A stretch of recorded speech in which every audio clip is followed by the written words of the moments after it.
So welcome to another episode of Coaching Outdoors, and we are going across the pond to America, where Pam Cho is kindly taking time out to meet with us today. And it would be great if you could just introduce yourself briefly in a couple of sentences to get us started. Sure, I would be happy to. So I'm Pam Cho. I'm a senior executive coach with Trek Executive Coaching, and I am based in the United States in Cincinnati, Ohio. Amazing. That's fantastic.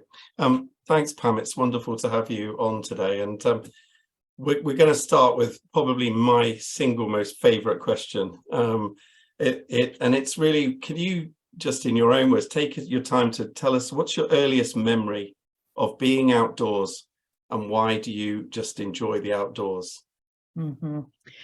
So my earliest memory is being at the ocean, at the beach with my family. And I've been very fortunate to be able to go to the East Coast, to the Atlantic coast, and spend time there every summer ever since I was literally born. And I'm going to be going there again in a couple months. So the ocean is the place where I find the most respite and the most joy.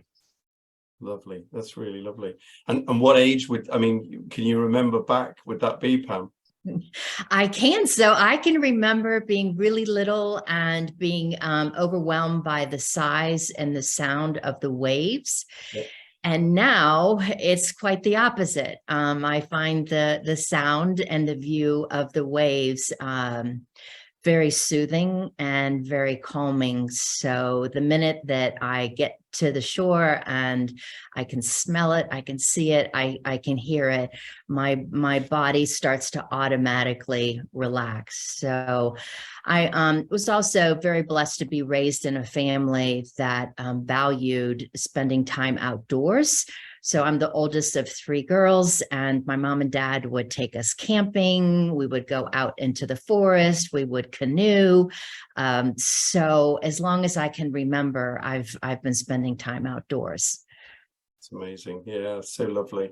And it's just that enjoyment, isn't it, of just sharing the outdoors with others, that's and siblings particularly. So do you still meet them and go outdoors? Mm-hmm. Yeah. Yes. Wonderful. So we go to the beach in North Carolina every summer. Our family goes out there, and like I said, we've been doing it every year ever since we were born. Yeah, fantastic. That's lovely. Really good. Mm-hmm. Thank you. So taking it forward, and it's interesting you talk about your love of the ocean. And one of our previous guests, Lizzie Labister, she's fascinated by blue health and has a blue health coaching qualification. So just to our listeners, if you've not checked out that episode, go and dip into the archives and hunt it out. And Pam, coming to you, clearly, it's always so fascinating to hear people's kind of first memories. It's one of the questions that Alex and I came up with, and it just really kind of roots it all together. And then how did that then, bridge the gap from then to now? What's your coaching backstory? And then how did you take that kind of step into taking your coaching practice outdoors? And there's quite a lot in there. So feel free to kind of unpack as you go. Well, what's interesting is that, like I said, I've been going to the beach for many years. And it really wasn't until the last 3 years or so when I started learning about and studying the science behind what happens to our bodies and to our minds when we're spending time outdoors. And so now when I'm at the ocean, I have a whole new level, a much higher level of awareness of what's happening with me mentally and physically and why that's happening, about, my five senses and what's going on there with the ocean and why it is that I find so much joy there. And when I come home, I feel so rested. So it was actually 4 years ago that I did my first guided forest bathing session as a participant. So we have a beautiful nature center here in Cincinnati called the Cincinnati Nature Center. And I was just curious when I saw this on the event calendar, what forest bathing might be. And so I went out, I participated in a beautiful guided 3-hour walk. And I remember at the end of that walk, when I was driving home, I felt such a sense of energy, of clarity, of calmness, of hopefulness, that it was so strong and so powerful that I really wondered if it really was because of this walk that I had done. So I was a little skeptical about it. So I went back out the next month and I did the same program with the same guide again, and the same thing happened. So fast forward to about 3 years ago. So I've been an executive coach for 14 years, and almost all of my coaching was done in person. When the pandemic hit, I was fortunate in that I was able to transfer all of my business online. So I sat down the hallway here in our guest bedroom and started to do my Zoom calls with my clients, both individuals as well as groups. And about a year into that, I literally hit a wall. And emotionally, it was very tough coaching because of what my clients were experiencing. And so I just felt drained, and I thought, I've got to find a different way to deliver my executive coaching and to support my clients. So I thought, well, I wonder if they might want to go outside, if they might want to take a walk outside in a park, in a nature, in a conservancy, in an arboretum. So I called a woman that I was coaching at the time, and I said, you know, I'm thinking about doing some outdoor coaching. Would you like to meet me? And there's a lake between the two of us with a 1 mile path. And I said, would you like to walk around the lake for your next coaching session? She said, I would love to. She said, that sounds wonderful. So I met her. We walked around the lake. We talked. We did our coaching session. We took some time just to stand on the edge of the water to watch the ducks as they were swimming by. And we just stood there in silence, watching the cattails that were swaying in the wind. And when we finished up that coaching session, I asked her, I said, so what do you think? And she said, I haven't felt this relaxed and stress-free in months. She said, I loved it. So I knew that I was onto something. And that's when I dove into the whole topic of forest bathing and forest therapy, and then starting the learning and the education process. Right. That's excellent. That's lovely, Pam.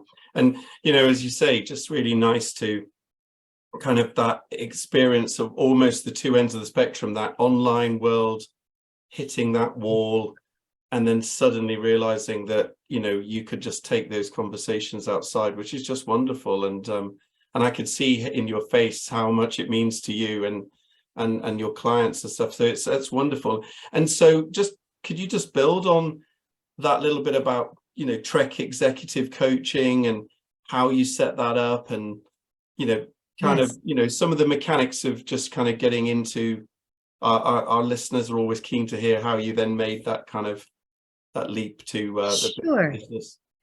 So what I did was I contacted a woman who helps me. She had helped me design my website and the logo for Trek Executive Coaching. And I decided to launch this new service called Trek Coachingoutdoors. Mm-hmm. And so I asked her to design a separate logo for me. And then I enrolled in a 3-week class with somebody that I know you're familiar with, Leslie Roberts from Coachingoutdoors.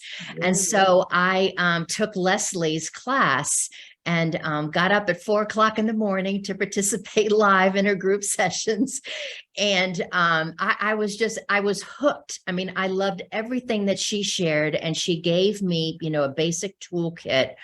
And so what I did was I put together a very simple newsletter and announcement that I was going to be offering coaching session outdoors. If people wanted to join me, they could sign up for one session. They could sign up for 3 sessions. I kept it at 3 because I wanted to find out if this was really going to work. And yes, it did. It did work. And so I had 2 different places that I used that I was familiar with. I knew that the paths were clear and that they were wide and that they were even. There weren't a lot of hills, and I was familiar with them. There wasn't a lot of foot traffic. There weren't other people on the trails. And so I let people know that they could choose between one of these 2 locations.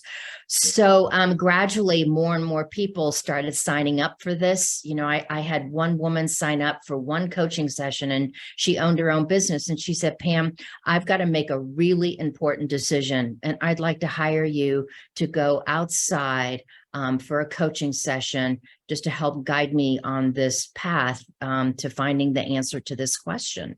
And that's the thing that I love about being outside versus being indoors with the coaching, is that when your client is outdoors and he or she has, the infinity of the sky above you, maybe, a light wind coming through, there's a scent that's beautiful from being outside. It just opens up so many more possibilities. And I think people just feel more positive. They feel more hopeful. And I think my clients are coming up with even more creative and practical solutions to the questions or the challenges they're having at work because of this setting of this infinity of space around them. So I hope that answers your question. I think I get very excited when I start talking about this. But anyway, so she came back and she found the answer to the question that she needed. And it's just really a beautiful transformation to watch.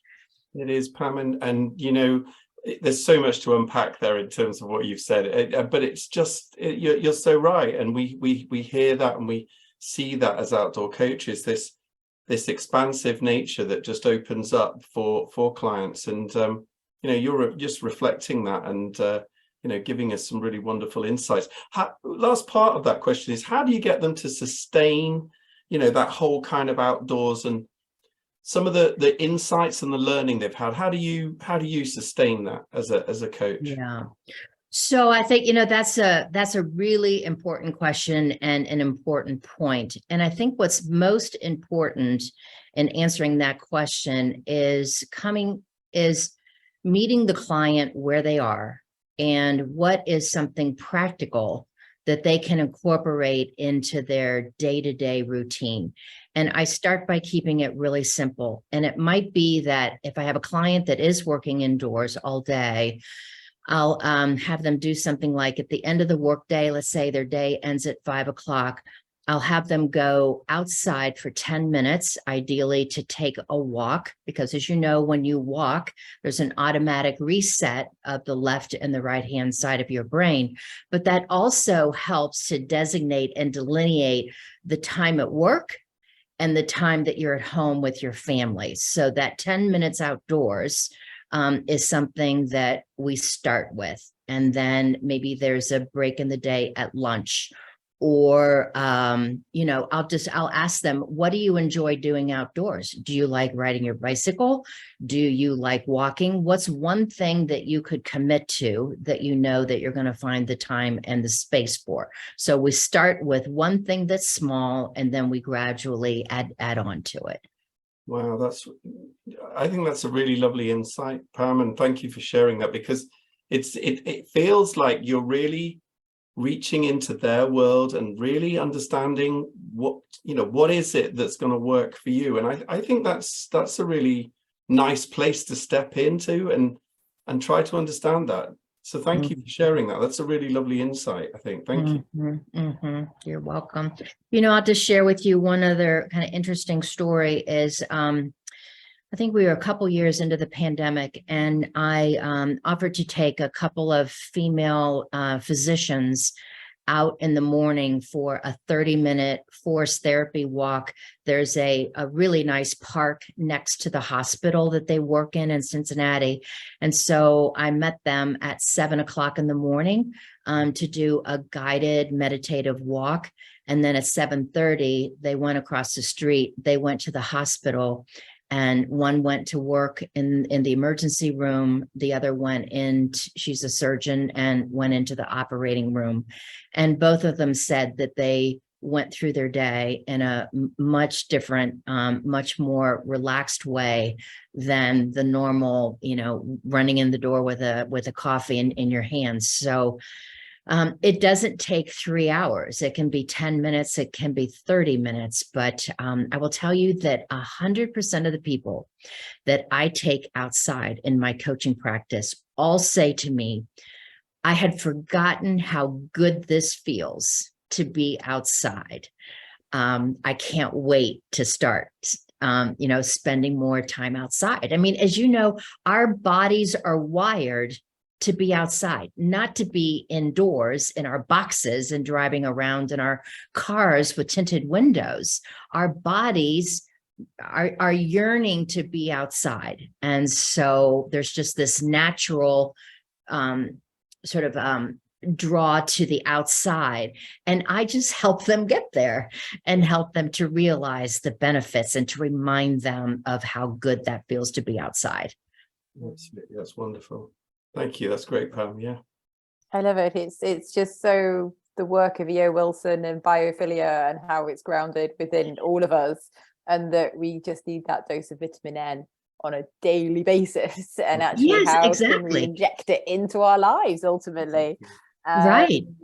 So thank you for and stories as well. We love stories. Our listeners love stories. It's having that little insight, being the fly on the wall into another coach's work, because ultimately we are, unless you're co-facilitating, we are sole lone beasts, and actually having an insight into someone else's practice is just really interesting. So thank you for sharing that. You're welcome. And you've touched a little bit on where you carry coaching sessions out, and I know that for people who are particularly wanting to take their practice outdoors, it's a little bit like, well, where do I do this? And you've mentioned a couple of different places, and the fact that you're in Cincinnati as well. It would just be, please paint us a picture. At the moment while recording, it's spring. We're both based in the UK, so yeah, tantalize us with what is the backdrop, what nature are you immersed in when you're having these coaching conversations? I think that first of all, you need to find a space that speaks to you, that you're comfortable in, that you feel grounded in, that you feel relaxed in, and find one, maybe two locations, and become really familiar with it. When I'm meeting somebody, I get to the park or to the nature center early, and I will just walk around and, refamiliarize myself, make sure that the paths, that there isn't a water barrier. And then, figuring out how much time I want to spend. Most of my coaching sessions are 60 to 90 minutes, and we walk very slowly. So we don't cover a lot of ground. It doesn't take a lot of space to do this. It just takes a space that feels special to you and that is quiet and has the kind of scenery that feels good to you, that you can introduce to your client. Yeah. One other, when you were talking about stories, I had a group from a corporation here in Cincinnati that asked me to facilitate a strategic planning session for them. And I told them that I would do it but that there was a catch, that they had to meet me at the Cincinnati Nature Center. I was going to reserve a building for the strategic planning session work that they did and set up tables and whiteboards and that sort of thing. But they had to agree to meeting me at the Nature Center early, going on a forest bathing walk before they started their strategic planning work. And then we went indoors, did their work. We took a break at the end of the day and then came back in to wrap up. And every single member in that group said that they felt that they were more productive, they were more creative, and they were more focused, having started their session, their strategic planning session, with a walk outside in the woods. And that was a big eye-opener for me, a big eye-opener for them. And so that's something that I'm going to use going forward. And whenever I can, and I'm involved in facilitating or helping with a program, I'm going to encourage them to build this outdoor component into the program, because I think people really do their best work when that happens. I love that. That's really lovely, Pam. Yeah. And that kind of moves very nicely into my question next, which is, so would you just be able to expand and tell us a little bit more about, your association of nature sort of and forest therapy? Because it's some of our listeners will have come across this in a previous episode. I think it was number 38, I think, where we were talking to Susan in Australia, who was the president over there of the same association. But we just want to understand, so what happens with that over in Cincinnati, and how did you get into it? And tell us a bit about that. So I think, what the principal reason that I use this is for stress reduction. Helping people to remove stress, potential anxiety, depression, just helping them get centered and grounded again. I think even though, technically the pandemic has been declared as, over, I think people are still really finding their feet and finding the ground underneath them. And I think that there's still this uncertainty there that is creating a lot of stress in people's lives. So being able to take somebody outside and start with something called the power of presence, where we will stand sometimes near a body of water, sometimes just under a group of pine trees, where I'll have them close their eyes and have them be aware of the sensation of the air moving on their cheek, or listening to the sound of the birds or water, which are two of the most relaxing sounds to the human ear. And, the tastes, the smells, and then having them open up their eyes. And I'll do that over the course of maybe 10, 12 minutes. And everybody is just, you can just feel kind of the air, bad air coming out, the good air coming in, and just such a shift in the way that they react to opening up and activating their senses again when being outside in nature. I'll also tell you, I did an online presentation about forest therapy for a hospital a couple weeks ago. And in my PowerPoint presentation, I had a photograph of a single pink long stem rose. And I did a 2-minute meditation using an image of that rose, where I had people look at the photograph, look at the different shades of pink in the rose, look at the pattern of the leaves, thinking about what it would feel like to touch the stem of the rose, what it might smell like. I did that in 2 minutes, and then I had them close their eyes, take a couple of deep breaths. After that presentation was over, the woman that was hosting that program called me, and she said a physician that was on that call asked if she could have a copy of the image of that pink rose, because she wanted to use it to open her staff meeting that afternoon. Wow. And so, there's science behind that because of the fractals in our eyes and the fractals in nature. And the fractals in nature are reoccurring patterns. It can be a pine cone, the top of the acorn. It can be, the beautiful, intricate pattern on the underside of a leaf. Those are called fractals in nature.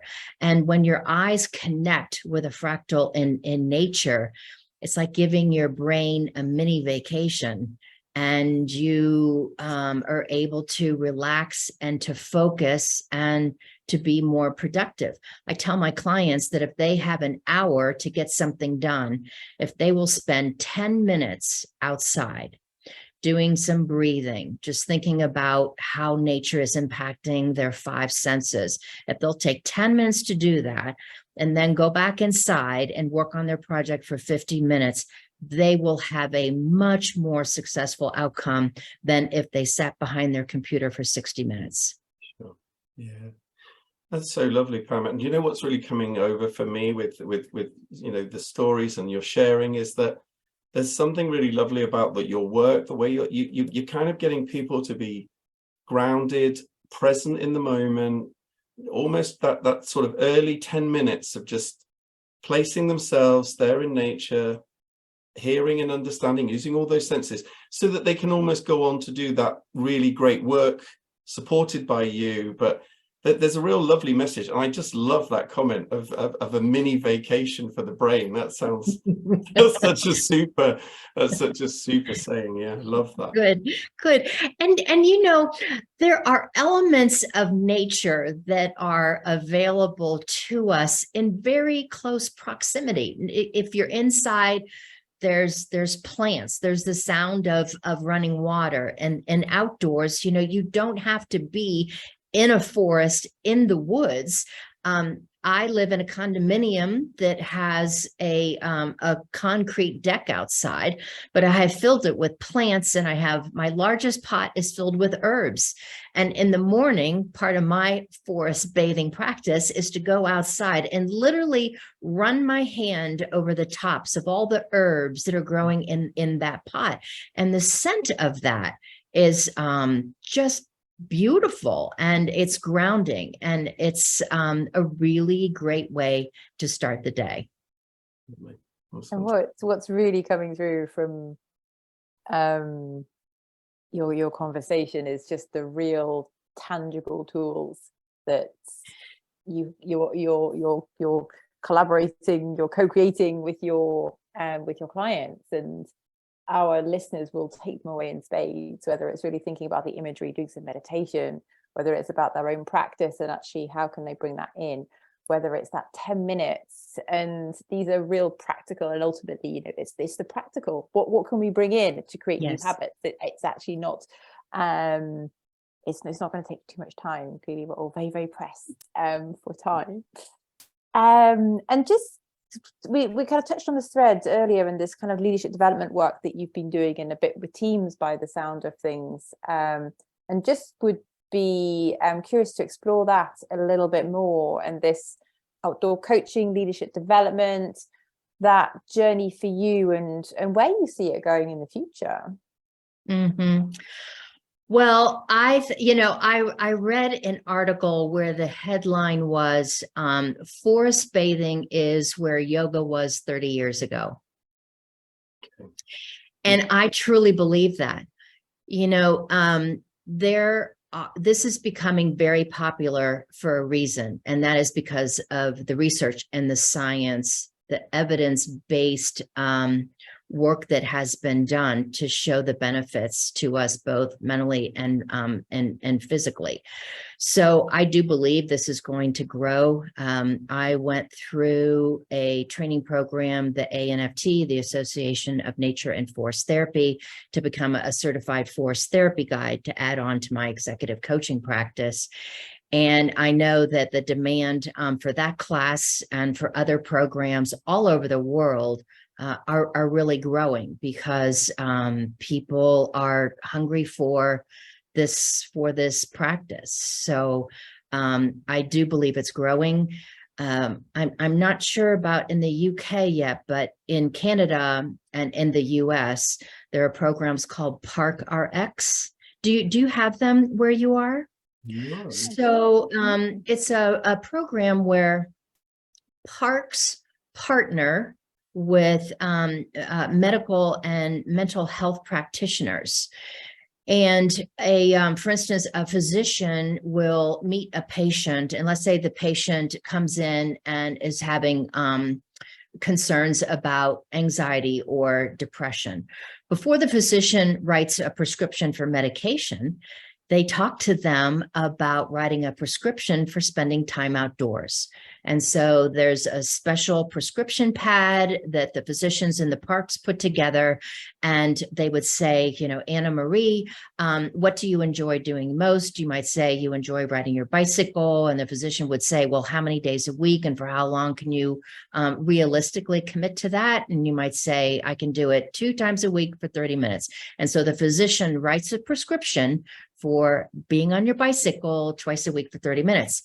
The patient goes off, comes back for their checkup, and the physicians and the mental health practitioners are seeing amazing results and not having to write as many scripts for medicine. And in Canada, I read last year that forest bathing prescribed by a physician is now covered by insurance. Wow, amazing.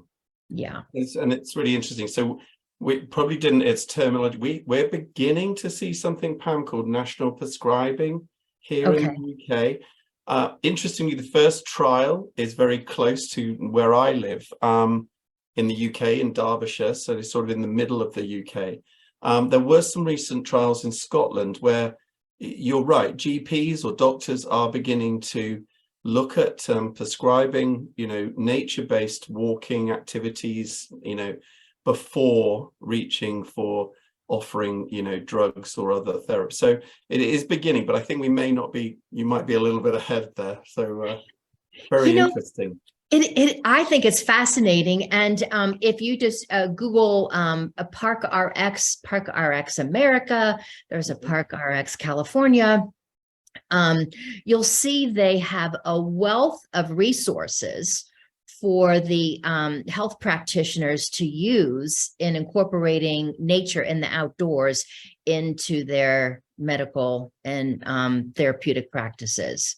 So it's fascinating. It is. Just a reminder to the listeners that any resources we will pop in the show notes. So anything like this, and any articles that you talked about as well, about the yoga and the 30 years and forest bathing, if you can send that through, we can link it to your episode, because you know that people do love to just go and get a little bit more information. So thank you for that. Sorry, I'd be happy to. No, that's wonderful. Yes, yeah, great point there, Anna Marie. Yeah, what we'd love to do is, our listeners love, Pam, is outside the say the forest bathing, you know, and this grounding technique, and I love all of that. I mean, could you share what are some of your favorite some tools, other techniques that you might use in your coaching outdoors? Just would you be able to just give us a few insights and share some of your favorite tools? Yeah. So one exercise I might give someone or a group of people is to find a tree that speaks to them.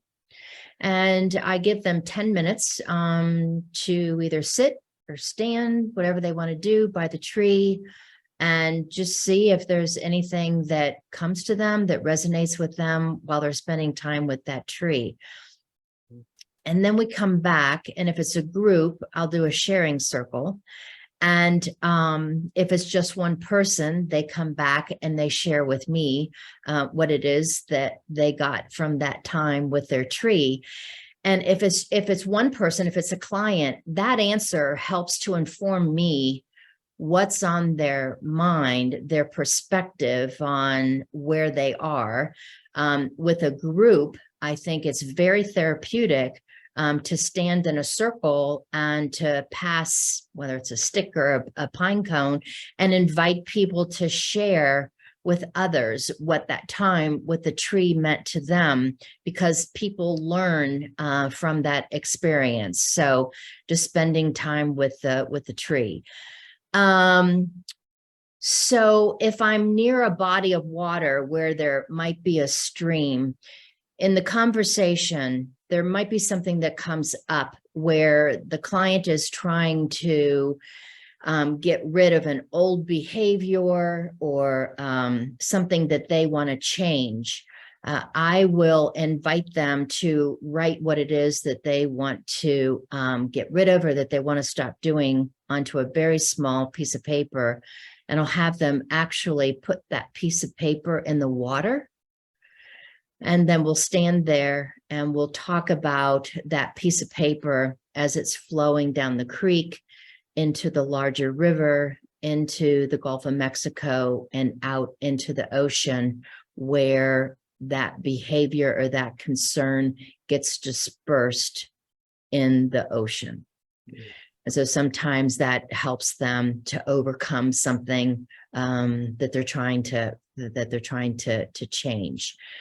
Sometimes at the beginning of a walk, I'll have them pick up a stone, put it in the palm of their hand, and I'll ask them to set an intention for our time together. And sometimes I'll ask them to put it in their pocket. And then when we get back at the end of it, I will hand them a Sharpie pen and they will write the word, the intention, something that they can take back with them and that they can set on their desk. Sometimes it's putting something in their hand. I'll have them hang on to it really, really tightly. I'll have them think about something that they want to put in that stone, hold it really, really tightly, and then release it. And then at the end of the coaching session, ask them if they have felt a release in what it was that was bringing so much tension to their life that they can now release their hand around that stone. So just a couple of tangible examples. Yeah, and what I love about those, Pam, is there's just some great examples there of there's some how you're co-partnering with nature. Nature is right there with you and your client, and you're using that. But I love that link as well back to, they're taking that back to their home or their office, and there's something, a tangible reminder that's lovely. And there's that whole just kind of, lovely kind of I was watching that piece of paper just drift away towards the Gulf, actually, as you were talking. That was really lovely. But it's lovely, the way that nature's helping you to deal with endings and goodbyes and getting them to sort of think about, that whole kind of, new ideas and so on. I think you're just using that all brilliantly. It's lovely. So nice. Thank you. And Paul, one other thing along the lines of how to help people sustain the use of the outdoors is at the end of my programs, I give people a small mesh see-through bag that has some different elements of nature in it. It has a sprig of lavender, a stone, a tiny acorn, a small pine cone. I have a little scent of an essential oil, and it's in a drawstring bag. And I encourage them to take that home, to put those things in their workspace or maybe on a nightstand. And when they need that break, when they need to send their brain on a mini vacation, then they can pull out the pine cone, or they can, have a scent of the essential oil, but they put that right there in their workspace. I do the same thing, and I have all those things in my workspace here at home. Lovely. Yeah, that's great. And is that, I think, is that what you call nature in a bag? I think nature in a bag. Yes. Yes. I love yes. that. Excellent. Lovely. That's so good. Thank you. Yes, you're welcome. I have another friend here in Cincinnati who's also a certified forest therapy guide.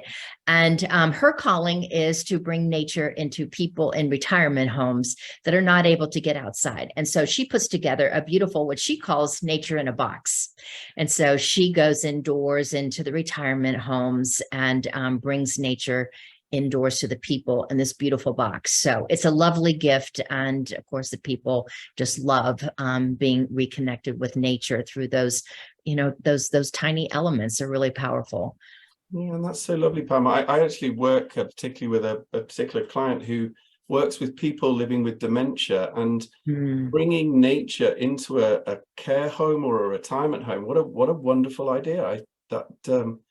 I may well steal that one and just kind of offer it to a friend. That's amazing. What a lovely thought.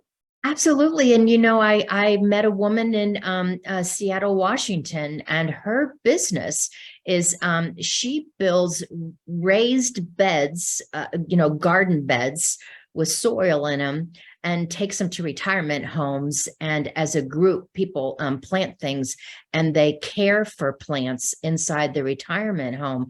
And, I read somewhere that every time that you go to tend to a plant, whether you're watering it, you're taking a dead leaf off, your brain gets this little hit of dopamine, of happiness.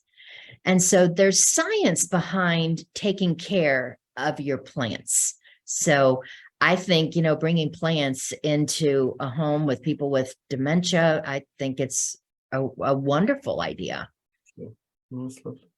Oh, thank you for both of those future podcast guests potentially as well. We're always on the lookout, and within our practice as well, I kind of liken it to being a bit of a magpie. You hear different ideas that people are trying and testing out, and it's that, I like that one, okay. Let's see how it goes. It's a real kind of sign of admiration when you kind of collect someone else's. So just beginning to bring things to a close for today. And thank you so much for coming and sharing so graciously. Any resources that you would specifically recommend to our listeners who are interested in expanding their knowledge in any of this area? And I know you've already touched on Leslie Roberts's course and clearly her book as well, which was published at the end of 2022, which is a great read if you've not dipped into that already. But any other resources, and then clearly please feel free to signpost your website where our listeners can get in touch with you, because it's been a real treat having someone from America. We definitely need more stateside coaches on, so that can be a shout out to people over there as well. Well, I think, yes, there are resources on my website, and my contact information is there. And my website is trekcoaching.com, TREK. Having gone through the ANFT, the Association of Nature and Forest Therapy, there are some wonderful resources on their website. I know the University of Minnesota. When you search simply for university studies on outdoor coaching or forest bathing, there's just a plethora of information available today. Leslie's book, for those people that want to do coaching outdoors, I can't think of a better resource than her book. I have a copy of her book, and I think it's really well done and has some great practical tools in it.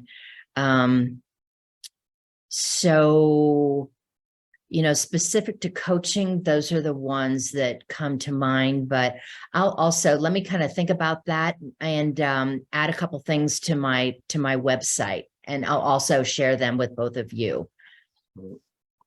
Perfect. Thank you so much. And it's so great to just this community of outdoor coaches that is just developing and expanding across the world, and there's such a need for it.